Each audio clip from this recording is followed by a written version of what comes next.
Okay, sorry, ADD, not to mention brain damage and a smoker. Which actually really works in my favor because it slows me down and helps me think, but whatever, right? How am I going to monetize values? A cult of personality. Uh, what?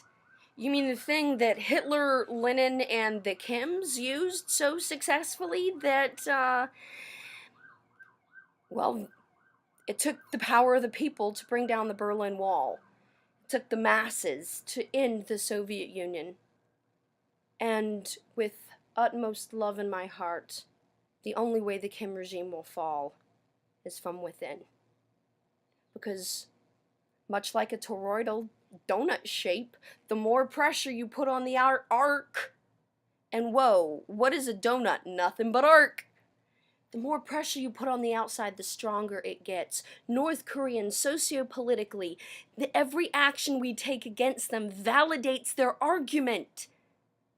It's a catch-33, and that's what I'm saying. These tactics have never been applied in peace before.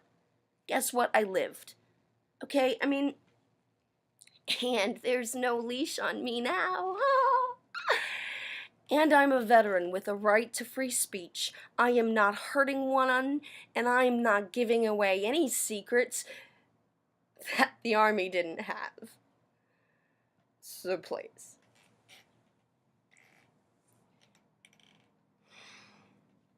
Cult of personality. So think of everything you know, but think of the exact opposite, okay? Think of Mother Teresa. Think of Gandhi. And no, hell no, I'm not comparing myself to them because the Dalai Lama demanded self-immolation to stop. Because we live in a culture, in a time, and in a society, in a world where it doesn't even matter if you set yourself on fire. People aren't going to care. They're not going to care enough to act anyway. Maybe change the channel. Oh my god, we're disturbed. Change the channel. Why the fuck do you think I became a photographer when I got out of the army? Oh my god, let's change the channel. No, bitch, a picture's worth 1,000 words. Look at the world you live in. Look at what your inaction does.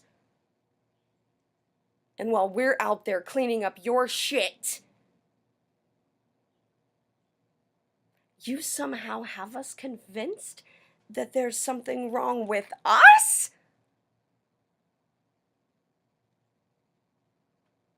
Pot, kettle, nice to meet you. Look in the fucking mirror. At least we do something.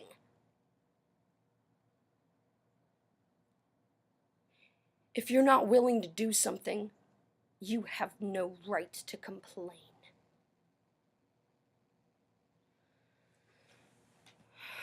Wow, branding values. Okay, we're just gonna kind of stick with the fact that my opinion can't be bought, right? Cool, awesome.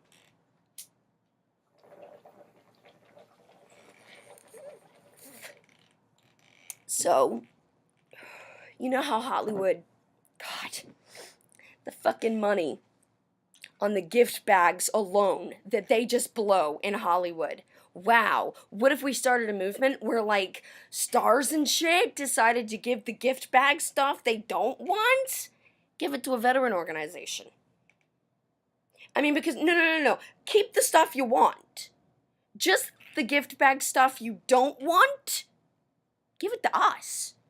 We are 1% of the population.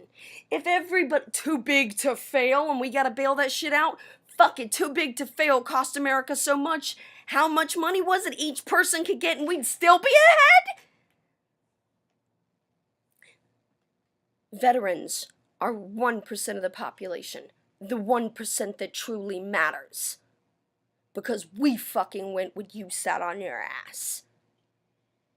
We are the 1% that matters. So just imagine 1%. Let's say, I mean, like, we're talking less than one of those, like, Sally Struther, a cup of coffee kind of commercials.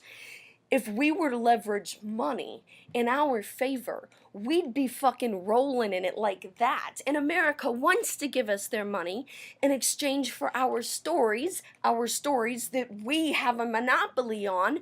Just look at American Sniper. Whoa, how much money was that? How much growth, change, how much of a residual impact did it have? Whoa, okay, wait a minute, we're starting to play with the market economy here, damn, because that's not exactly a chunk of change. Okay, now let's actually start to think about getting all these like minds together. Holy shit, freedom of assembly, and we live in the age of the internet. Whoa, sounds like somebody's actually fucking using my rights. Right to assembly, right to free speech, right to help other people learn the shit they're not being told. You know how America's always kind of felt like our lives aren't our own? It's because they're not. And that's because they haven't been our own for so fucking long, we can't even see it anymore. England is the one that leads with this form of psychology, and they've got it down to parlor chicks. Keith Barry and Darren Brown, oh my God. Keith Barry even tried to have a TV show in the US called Deception where they explained how this shit works. America wasn't interested. America preferred to be blinded by their lies. Wow. But yet we're so obsessed with our control issues to think that we want to go off and like shows like Lie to Me, for example, a show that's based on the real characters of my mentors. But they want to go all Hollywood formulaic like the answer is binary. Reading people is an art. Much like psychology, much like manipulation. And just because you can't quantify it or touch it, I would argue actually makes it more valuable. Because remember, the IQ, the math, the ones and zeros, the quotient that seems to be it's the least important out of all of them. And look at what knowledge has driven us to. A little knowledge is a dangerous thing. Knowledge must precede wisdom. Well, it's time we grew up.